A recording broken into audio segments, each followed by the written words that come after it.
Tani. Në çfarë datën e sot po? Tani.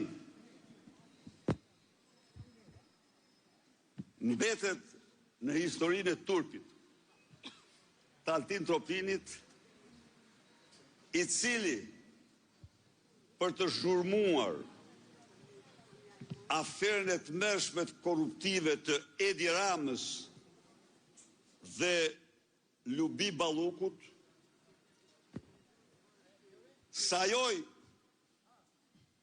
turpet, skenarin e turpshëm, të ftesës sime në skap për të pyetur si njeri që ka djeni për ngjarjet e 21 janarit. I nderuar zotëri,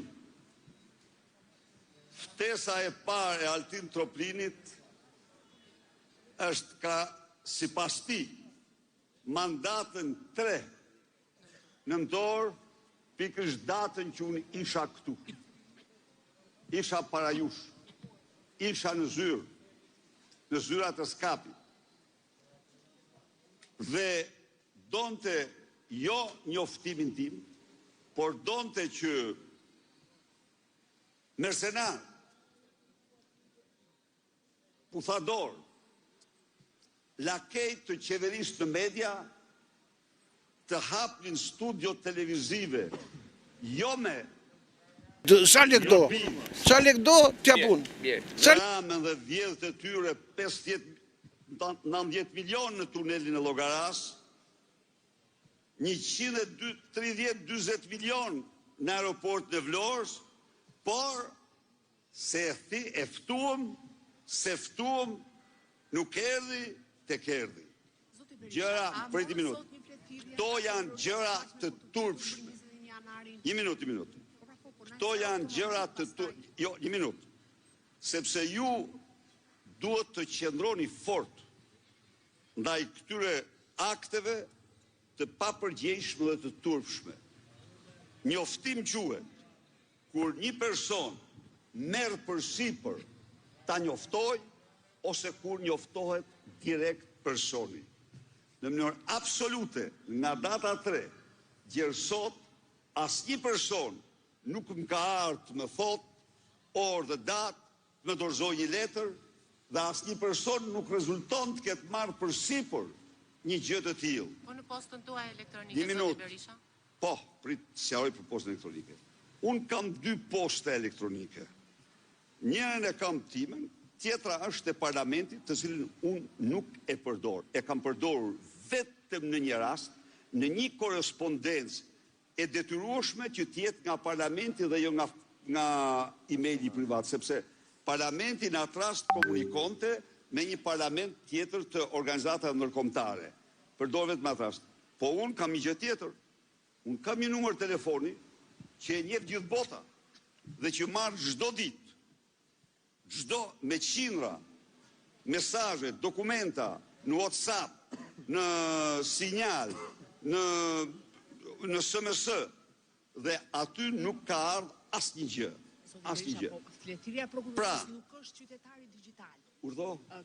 Grupi parlamentar i partisë tuaj, sipas kuvendit në shkresën dërguar Spakut, ka refuzuar të marrë fletëren. Absolutisht jo. Ky është pretendim zyrtar i Të lutem, zoti, unë them çfarë ka thënë zoti Gazmend Bardhi. Të lutem, zoti Gazmend Bardhi ka deklaruar sa vjen. Në kutinë postare të grupit parlamentar të Partisë Demokratike nuk ka ardhur asnjë njoftim dhe unë i besoj 100 herë më shumë atij se sa Altin Tropinit.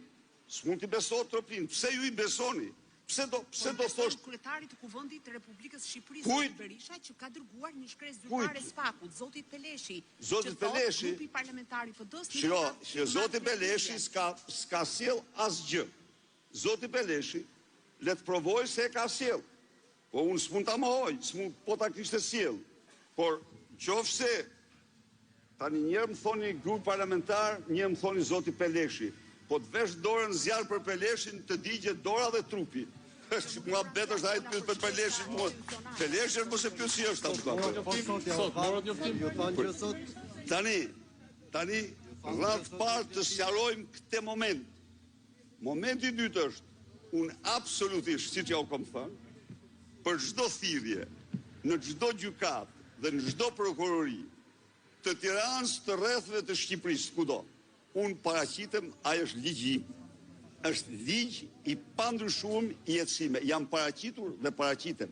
Nuk mund të ketë asnjë lloj ekuivoku, madje për temën plotësisht, ndonse është një temë, një çështje, dosje e hetuar gjërësisht nga armiqtë e mi, armiqtë e egër publik të Sali Berishës, kishë ju e dini vetë, si ka qenë Ina Rama, mos bëni tani me çuar më tutje problemin. Zoti Berisha. Pra, për këtë temë, e cila është gjykuar, sikur t'isha thirr 10 herë do kisha shkuar. Zoti Berisha. Nuk jam thirr asnjëherë, sepse kanë patur frikë nga dëshmitë e mia. Kanë patur frikë nga dëshmitë. Zoti Berisha, për te ftesave, për te njoftimit, adresave apo çdo komplikime apo përballje. Jo, për te, shiko. Vetëm pak, më lejoni. Se ti e i rita, më lejoni përfundoj pyetjen. Nuk i ke arriti metodat e sigurimit. Ta funksionojnë nga ato. Dakor, ju e dini që SPAK po heton çështjen e 21 janarit. A ndjeni ju si ish kryeministër i kohës? A ndjeni ju përgjegjësinë për të dhënë shpjegime për këtë çështje dhe a keni ju gjë për të fshehur në lidhje me këtë çështje? Tani,